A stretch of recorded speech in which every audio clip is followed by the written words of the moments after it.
Гледате тази събота. Първият ми гост днес е лидера на най-малката партия в парламента. Въпреки това той държи ключа към кворума, както казват. А оттам и за провеждането на заседанията на Народното събрание. Значението на партията му се подсили допълнително, след като депутатите от ГЕРБ заявиха, че повече няма да влизат в пленарната зала. Волен Сидеров, лидер на Атака, е първият ни гост. Добро утро. Добро утро. Не държа никакви ключове. Искам веднага да уточня. Кворума не зависи от нас. Кворума е нещо, което няма толкова голямо значение, колкото му се предава. Но не е така. При това заседание... Ако го нямаше, реално нямаше да има това правителство. Този парламент. Значи, тази легенда, много ви моля просто да я преодолеете вече, защото я повтаряте като мантра от всички медии. Не мога да я преодолея, защото това е истината. Не е така. Ако нямаше кворум, ако не бях дал един глас... Щяхме да имаме предсрочни избори следващи. Не. Щеше да има почивка и след това ново заседание. И при едно поименно преброяване, по азбучен ред, като се преброят първите 121, ще започна заседание. Въпросът е, че ми се само, струва, че ще бягате... да има циркове изпълнения, дошъл е патриарха, дошъл е президента, всички посланици, всичко това ще да бъде едно безумно разиграване на... Кога ви е било страх от циркове изобщо? Какво значи циркове? Вие казахте циркове. Цирк е да провалиш, цирк е да си първата по голема партия, да казваш, че си много отговорен, че искаш в този кризисен момент да има правителство и да разиграваш с кворум, влизане и излизане, едно такова представление. Да, може това да е цирк. Това е цирк. Цирк обаче не може, това е цирк. Е също така да си представител и лидер на националистическа формация и в същото време да казваш, аз нямам вина по никакъв начин за това, че се сформира едно правителство, за което до сега сте казвали, че с БСП и с ДПС не може да имате нищо общо. В момента какво се получава? В момента сте против това правителство. Благодарение на вас обаче, така или иначе, това правителство го има сега. Това кой ви го каза? Бойко Борисов, Цветанов. Да, с тях се чуваме ежедневно. Искам само да ви кажа, че Бойко Борисов не е вече министър-председател. Цветанов не е министър на вътрешни работи. Спокойно може вече да се разделите с тези клишета, които те ви подаваха в продължение на 4 години.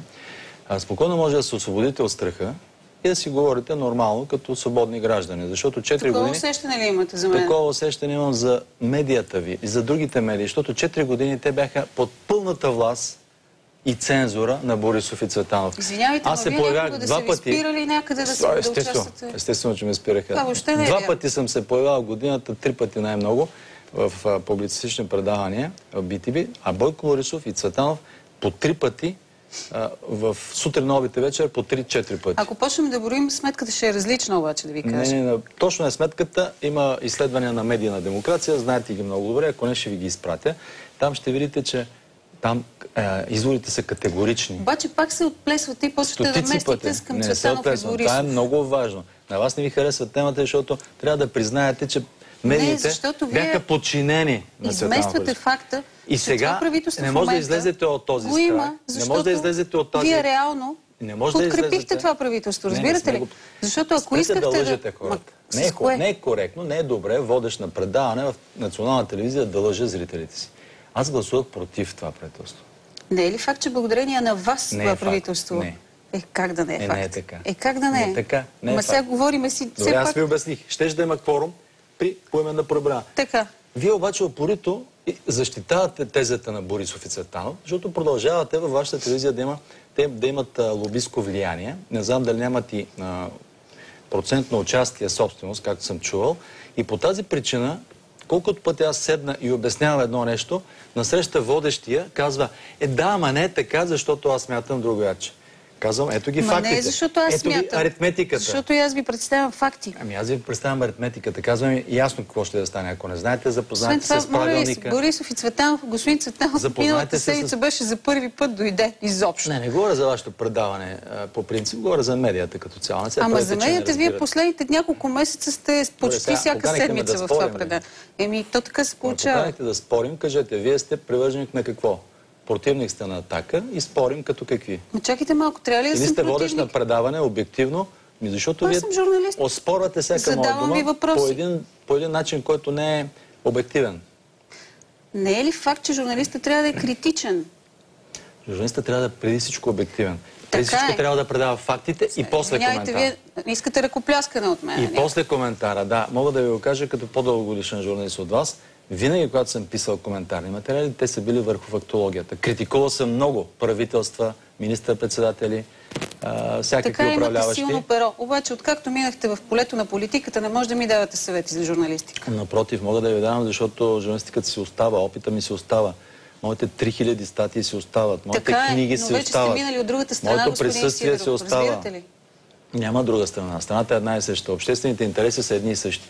Вие като медии трябва да защитавате обществените интереси по-силно, отколкото политиците. Вие сте първата власт. Дайте сега да няма съвети за журналистическата ми кариера. Това е много важен въпрос, защото сме в медия, защото ни гледат хора. Вие сте първата власт, не сте четвърта.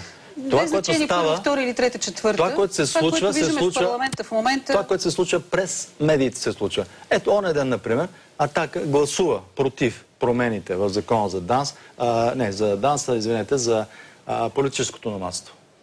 Това става преди 2 дни. Така. Ние сме против. Вашата репортерка от BTV излиза в новините същата вечер и казва: Атака не гласува. Атака е гласувала против. И какво стана? Трябваше да се обадим специално на редактора, на продуцента и кажем: много ви моля, нищо друго не искам, освен да съобщите факта, че Атака гласува против политическото номадство. Казвате нещо, което в този момент няма как да проверя. Казвам нещо, което е факт и нещо, което абсолютно може да го проверите и може да извикате. Елица Попова се казва вашата репортерка и тя дори се извини после и каза: да, вярно, че е така, ама аз се разсеях. Ето ви пример от оня ден. А ако се върна назад 4 години, примерите ще станат, просто няма да не стигне деня. Нещо ми се струва, че се опитвате да вадите някакви скелети от гардероба, които са само във вашата глава. Не ви е приятно, не са, те са обективни. Казах ви. Репортерката се извини, после направиха уточнение. Чакайте да ви покажа нещо, което се случва. 42-и парламент на Република България. Проверете го това. Нека видим как... не да отклонявате темата. Какво значи отклонявам? Аз ви казах. Темите, които не са ви приятни, когато вие дезинформирате, когато мачкате истината, когато представяте изкривено нещата, не ви е приятно да ви го казвам. И казвате: чакайте, аз да ви питам там. Я да ви питам там за нещо, което е по-интересно и по-скандално. Не дайте, моля ви се, някакви номерца, да бягате от реалността. Не бягам. Сега ще ви кажа какво. Понеже ми казва редактора ми в момента. Коректни и обективни. Опитайте се да си поемате въздух, за да ви кажа нещо. Знам, че ви казват сега в ухото какво да говорите и какво да питате, обаче вие трябва да... Много елементарно се държите, извинявайте. По-коректни. Аз се опитвам да се държа коректно, ако искате, за да направим интервю. Една медия има, като ме прекъсвате на всяка дума... то вие не спирате да говорите. То как да стане интервю изобщо? Добре, кой ви е учил? Къде е тая практика, че когато поканяте гост, трябва да го прекъсвате на втората дума? Господин Сидеров, нарича се диалог, нарича се интервю. Изчакайте малко да ви задам въпрос. Прекъсвам ви, защото почвате да зацикляте в някаква посока, която дори не ми позволявате да ви обясня за какво става дума. Понеже се обади редактора ми, за да каже, че всъщност в рамките на емисията са се извинили. Случва се. В живота се случват такива неща. Правилно, нали? Да, правилно. Вие сте абсолютно прав в това. За тази моля ви. Сега нека ви припомня какво става тая седмица в Народното събрание. Според вас? Не според мен, гледайте картите. Според вашата понякога дезинформираща емисия, както беше оня ден. Нека видим. Това според мен е нещо, което няма как да бъде плод на монтаж. Вижте какво се случва. Винаги може да извариш нещо и да го направиш така, че да изглежда... Моля за ред в залата. Моля за ред в залата. Моля. Да, това какво е? Няма звук в момента. Господин Московски, седнете си на мястото, господин Сидеров. Това какво трябва да покаже сега? Какво се случва в парламента? Сега ще си го изговорим. Няма нужда да забравим. Освен това се случват още много неща, но вие не ги показвате. Заплашва народни представители в залата на Народното събрание. Извежда скандал. Само едно единствено нещо. Да бъде отстранено това беше тази зала, докато преосмисли какво значи поръчка? Поръчка? Воля, не ти вече... Благодаря ви. Не, един път. Поръчка. Просто си дай си. Добре. Понеже така или иначе нашия разговор става достояние за широката общественост в момента, каква поръчка? Аз говоря за нещо, което се случва в българския парламент. Тези кадри това, което се случва в българския парламент, вие не го показвате пълноценно. Вие показвате кадри, които обикновено са някаква разправия. Вие от 2-3 седмици сте в някакъв тотален амок. В смисъл, това, което виждаме, вървите Десислав Чуколов зад вас, някакви заплашвания, някакви истории, някакви такива тотално ниско ниво на политическа култура.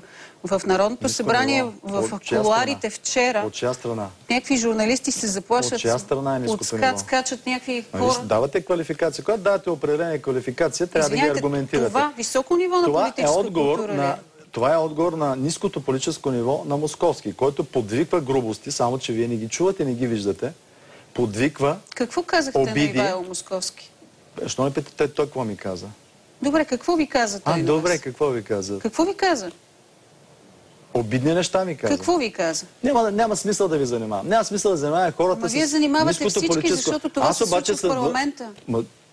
Защо му обръщате внимание? Как да не обръщаме внимание? Защото е интересно, защото трябва да представите Сидеров като хулиган, като някой скандален, който отива и само се разпрашва. Господин Сидеров, когато ме обидят... с вас съм имала и много нормални Госпожа разговори. Крумова, когато някой ме обиди, аз отивам и му отговарям. Предполагам, не е че вие отговаряне. сте така. Предполагам, че всеки тук от екипа, когато някой го обиди, отива и отговаря.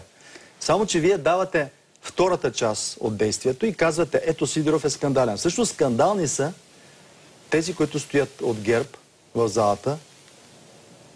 Айде да ме изчакате. Чакам ви, виждате ли, не ви как прекъсвам. нямате търпение, ама виждам, Чакайте, аз мълча в момента, редактора ви слушам ви. говори в ухото и ви казва, сега го прекъсни тук. Сега по-спокойно, моля ви се. Ама ако искате спокойствие, Разговаряте с дайте мен, да спокойно. разговаряме диалог. Наистина да има Ама диалог. аз не ви прекъсвам. Искахте да довършите Непрекъснато изречение. го правите. Моля ви се, искате ли да довършите изречение, направете В го. залата представителите на ГЕРБ непрекъснато викат обиди, държат се просташки. Това нещо вие не го хващате, не го чувате, защото микрофоните са далеч.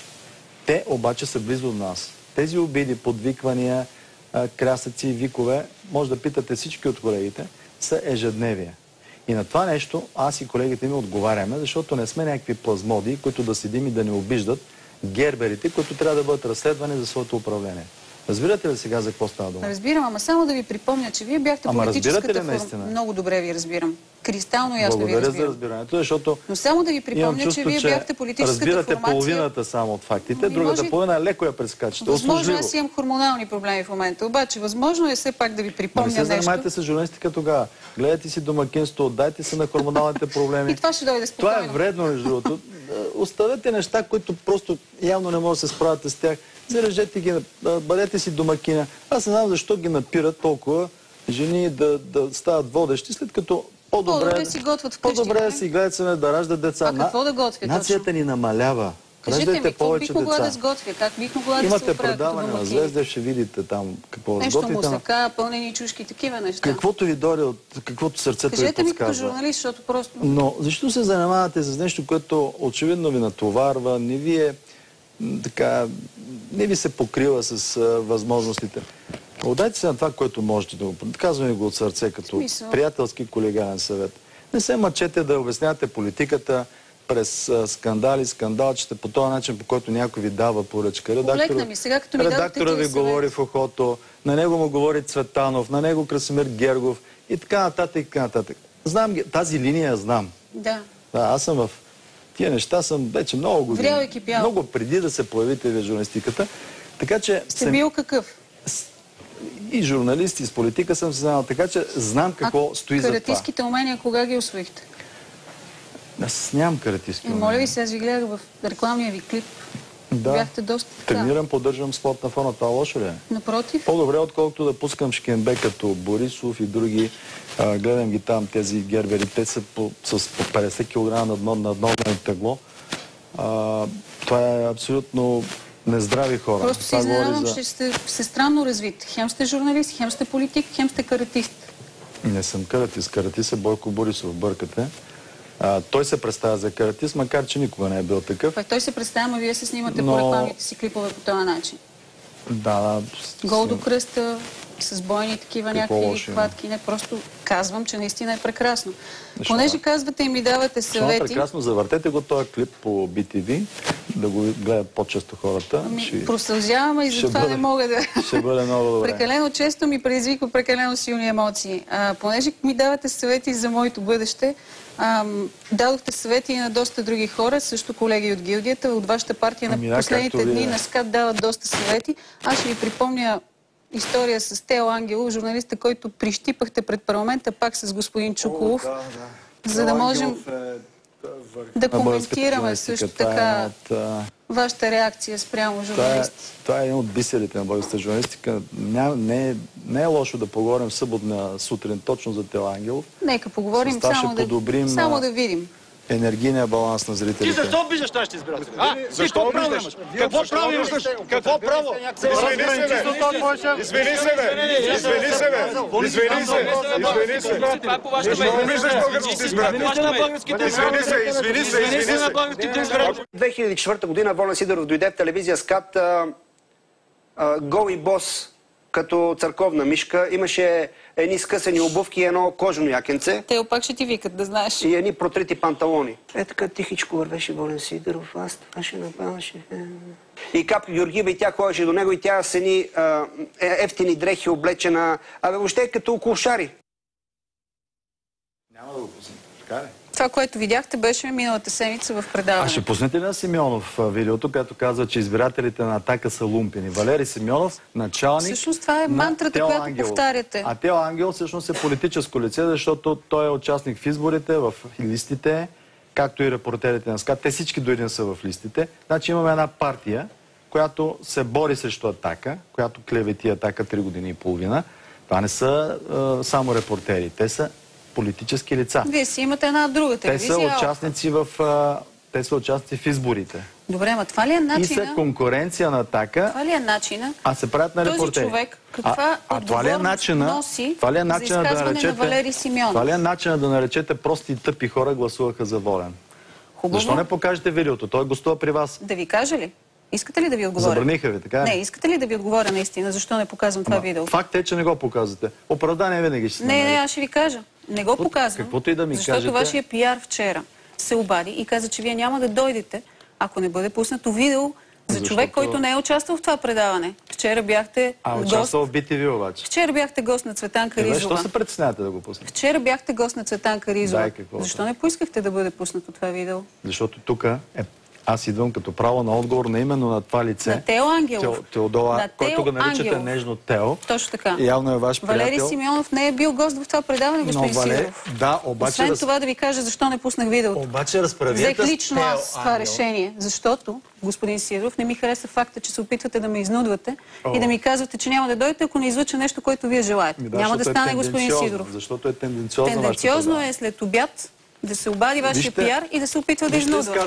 За това няма как да стане, разбирате ли? Лумпени и малумници гласуваха за Атака. Вие съгласни ли сте някой да нарича избирателите лумпени? Мисля, че тук каквото имате да казвате, може да го кажете на господин Валери Симеонов. Тук нещо запецвате. Запецвам аз. Тук, да, Валери Симеонов обижда избирателите на Атака. Покажете го, защо се страхувате, защо се притеснявате? Покажете го. Лумпени и малумници гласуваха за Атака. Черно на бяло. Извинявайте, вие 4 години ли мислите да го дъвчете едно изречение на Валери Симеонов? Това беше повода. Явно вие сте съгласни, че избирателите са лумпени, което е скандално. Между другото, една национална медия водеща казва, че избирателите на Атака са лумпени. Вижте, ако сте достатъчно добър журналист, би трябвало да не вкарвате думи в устата ми. ми. Това ли твърдите, че са лумпени? Вие сте съгласни с Симеонов? Не, аз ще ви кажа какво твърдя. Аз твърдя, че начинът, по който вие се държите, не избирателите на Атака, а вие се държите като лумпен. Валери Симеонов нарича лумпени избирателите на Атака. Ние питаме аз ще стигна малко по-далече и ще ви кажа, че не Валери Симеонов, не думите на... Чакайте да обяснят тези кадри. Вие, господин Сидеров, се държите като лумпен в момента. Това е доста махленско поведение от една водеща, да ме нарича лумпен, макар че за мен няма никакво значение, защото вие няма как да ме обидите. Вашето ниво е просто такова, че няма как да ме обидите. Така е, но е скандално, че водеща на национална телевизия си позволява да нарича политик, лидер на парламентарно представена партия, лумпен. Това мисля, че се случва... Скандално ли е за вас? Това мисля, че се случва се за първи път в BTV и предполагам, ще бъде много показателно за зрителите ви, за СЕМ, за вашата аудитория и за обществените нагласи. Винаги има първи път. Радвам се, че ви изненадах с нещо, само че в случая казвам, че се държите като... Не ме изненадахте. Аз с вашето махленско поведение няма какво да ми изненадате. Въпросът е, че вие взимате страна и сте тенденциозни. Вие показахте скандално, не искате да обясните защо искаме извинения от Вярно ли е, че когато един ден сте отишли в телевизия СКАТ, не поискахте... влезли скромно, не само след известно време ситуацията се е променила. Извинявайте, вашата бивша съпруга също помогна за това да видим едни документи в така публичното пространство, които говорят за командировките и разходите, които сте правили в чужбина. Никой не вярва на Теодор Ангелов. Това лице в самата телевизия СКАТ го презират и го смятат за какво да й кажа, за абсолютно несъстоятелен човек. Той там непрекъснато влиза в скандали. Той даже беше шамаросал, беше ударил шамар на Милена Калева се казва. С Силвия Трендафил, знаем, също има сблъсъци. Това е човек, който е непрекъснато в конфликт. А за Капка, какво ще кажете? За нещата, които тя изнесе като информация по отношение на вашите командировки и разходи? Кадри, аз ви той казва, защо... че сте били много скромен в началото, отивайки в СКАТ. И че след това изведнъж вашия стандарт се е променил рязко. Той не беше там и никой не го забелязва. Да ви припомня данните, които изнесе госпожа... Няма как да ми припомняте нещо, което аз знам по-добре. Бившата госпожа Сидерова. Теодор Ангелов лъже. За командировки, в които вие сте ходили с Деница Гаджева. Има ли страхотни разходи по 700 евро на ден, които са правени в парижки хотел и така нататък? Извиняйте. Не се занимавате с лъжи и спекулации, драга Крумова, защото влизате в числото на клеветниците. За това нещо аз съм осъдил вече няколко човека. Във вашата телевизия също осъдих Слави Трифунов на 3-та инстанция, както знаете, за лъжа и клевета. Значи можем да почнем ние с вас на Ще първа. ви осъдя и вас. И това ще стане, но ще минат 2-3 години. Вие сега хвърляте някаква лъжа и клевета. Аз започвам съд, започвам искове и ви осъждам. Така стана с Слави Трифунов, нали знаете? Осъдил. Така ли беше? Не знам дали сте го осъдили, но ще ми е приятно да се посъдим малко. Интересувайте се, ще видите, че го осъдих. Има ли накрая да ви попитам друга националистическа формация в Европа, която да се узива по този начин погледнете в интернет и направете справка. Партия на малцинство, както примерно е ДПС. Защото вие сте първия пример, ми струва ми се в Европа. Слави Трифунов е осъден от мен на 3-та инстанция. Вие може сега да го повтаряте това, но въпросът, който ви задавам, е много важен. Това е истината. Въпросът, който ви задавам, въпросът, който ме задавате, ви го задават в ушенцето от редакторите. А зад редакторите стои Цветан Цветанов, който скоро ще влезе в затвора. И тогава на вас ще ви се стъжни. И вие ще разберете, че сте обслужвали хора, които са били престъпници, които ограбаха България, които рекетираха бизнеса. Да ви припомня, че Цветан Цветанов се появи за първи път миналата седмица в това предаване. Които мачкаха хората, които лъжеха мамеха. Вие се съгласихте преди малко с мен за това нещо. Така че по-спокойно, господин Сидеров. Които извършваха престъпления с подслушване, включително на ваши колеги журналисти. Виждам, че се получава все по-хубав разговор, затова ще го прекъсна. Имате ли финално изречение? Ами както ви кажа, те като ви кажат да ме цензурирате, ще го направите. То е голяма цензура беше. Тук 20 минути цензура до цензурата. Това не беше ваш разговор, това беше разговор по телефона. Свалете слушалките, разговаряте със свои думи. Нямате ли ваши мисли? Защото трябва някой да ви диктува. Извинявайте, малко ме подценявате. Не ви подценявам, вие сама се излагате по този начин. Слагат ви в ухото слушалка, диктуват ви какво да говорите, диктуват ви какви нападки да направите срещу мен. И това всичкото го представяте за журналистика и за някакво предаване, което е уж обективно.